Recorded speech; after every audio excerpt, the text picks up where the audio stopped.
It's something occurring naturally in nature. These are microscopic parasitic creatures that seek out the flesh of the larva to eat them. So by spraying them in and around the trunk of the tree, I'm introducing them to that area so they can go and seek out the larvae.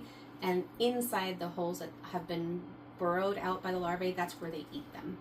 My next step after this is to paint the tree trunks with a latex style paint to seal them in so they don't come back out and lay new eggs.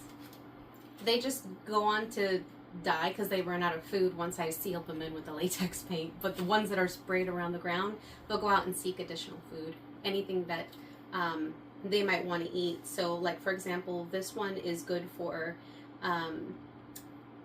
pests such as fleas, cutworm, fly larvae, termites. This one is good for ants, asparagus beetles, bagworms, banana moths, banana weevils, berry root weevils, and so on and so on. So they will seek out other types of food. Put tap water in this sprayer, which is normally used for like pest control spray, but it's never been used for that. It's a clean tub. And because it's water from my tap, I added a half capsule of 50 milligrams of vitamin C. So just, let's see if I can, we just got like a regular vitamin C capsule from CVS or Walgreens, and I do a half a capsule of these into the whole container, and what that does is it dechlorinates it so that it's safe. The chlorine can kill the nematodes. So does sun. In order for the nematodes to pass through this more freely, I put the spout on the biggest open spray possible, and I removed the filter that came in with it for the tube inside. So that way they can pass freely through the tubes. And now what I'm going to do is I'm going to protect my eyes and nose, and I have gloves because my son told me to protect all the holes of my face while I do this because I don't want the dust getting into any moist areas of my body because then they can possibly do harm to me. So I'm going to gear up. Okay, I may have overdone it, but I trust my son over the internet. So now what I'm going to do is I'm going to take out these packets and put them into the water and shake it vigorously before I go spray. Each of these is about half used because each of these packs can do 2 of these, and I've already done one a couple weeks ago. So they were opened, but they were maintained in the fridge to help preserve them. So this is what it's like, and I'm just going to go ahead and put it into the water. I'm hoping they're still alive. Their life depreciates when they're left out in the warm. When we first got it, they were left out in the package and their ice pack melted because we didn't realize what it was until it was too late. So I'm doing 2 sessions of these several weeks apart, just hoping that there's some life left. I'm imagining that because of how long it sat on my counter, maybe we have a little more than half of these still alive. I did immediately put it in the fridge to help preserve them, but there's possibility that I lost some or all of them. I'll know if I have a bunch of moths coming out soon.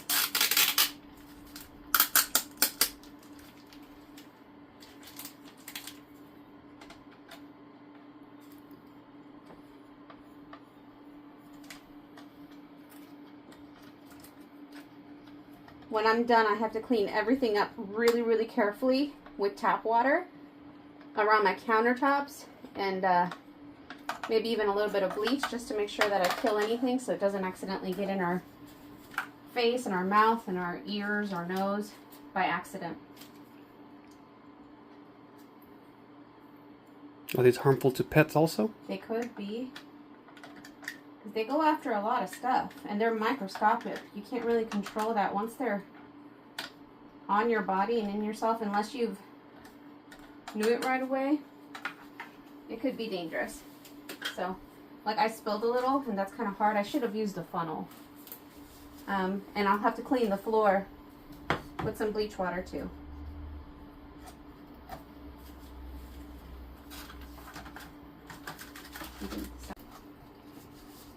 Okay, I'm just about done here, so I'm going to put this back in and then shake it up. Alright, so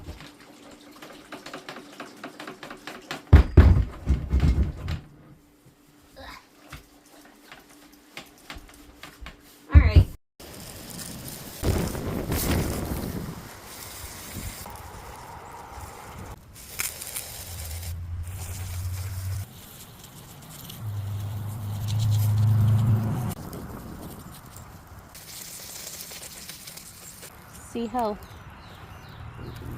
damaged that side looks? Yeah.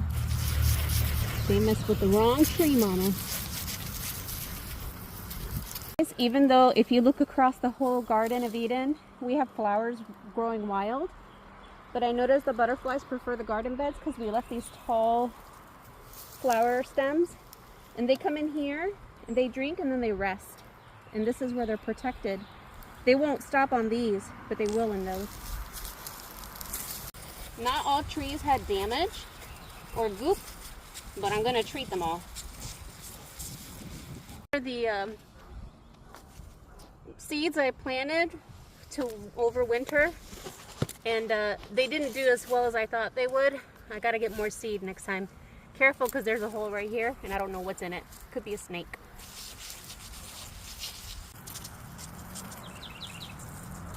Grapevine, we thought we lost it in the winter, but it survived. Main branch did not, but this little one on the side did, and we're excited. This is a native to North Carolina. So I'm just going to spray it around the edge of it, because right now it's not showing sign of disease, but I'll create a protective barrier. A lot of the goop, you can see the damage to the trunk. It suffered. You can always tell when the peach borers were here because of the damage around the trunk at the base. It's almost like scars. They have scars.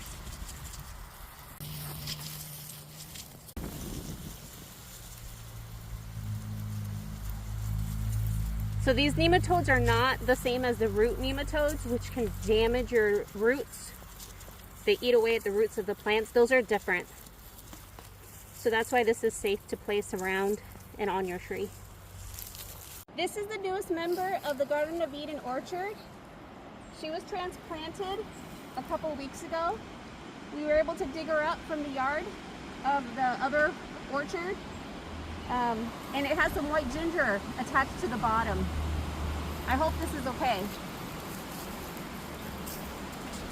See the white ginger? Here? That's all white ginger. Oh, it's coming up. Yeah. This one did not have signs of nematode, peach borers, but they've had peach borers on their orchard in the past, so this is a good preventative measure. But we're so happy she did so beautifully in the transplant.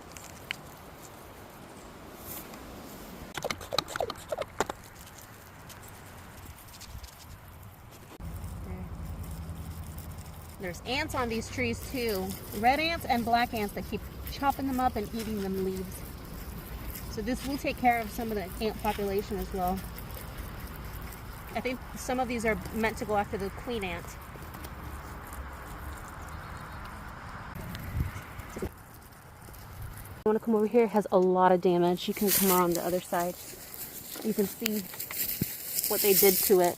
They basically split it open right here. Right there. See that? It's like a hole, almost a cave in there. They really hurt this tree. That one has goop right there. You can see it looks like crystal almost. That's it right there. That's a space where there's a hole, because that's where the goop is seeping from. Little bastard. So that's a sign of the borer being in there. Yeah. And the tree's defense. Exactly. It's like the skin, the white blood cells that we have. Whenever we get a wound, that's what it's doing.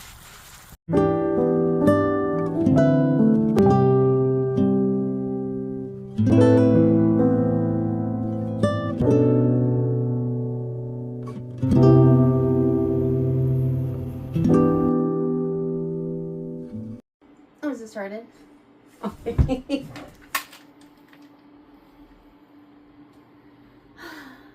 Wah, wah. So loud. Okay. Are you gonna get closer or no? To the tree. I'm not the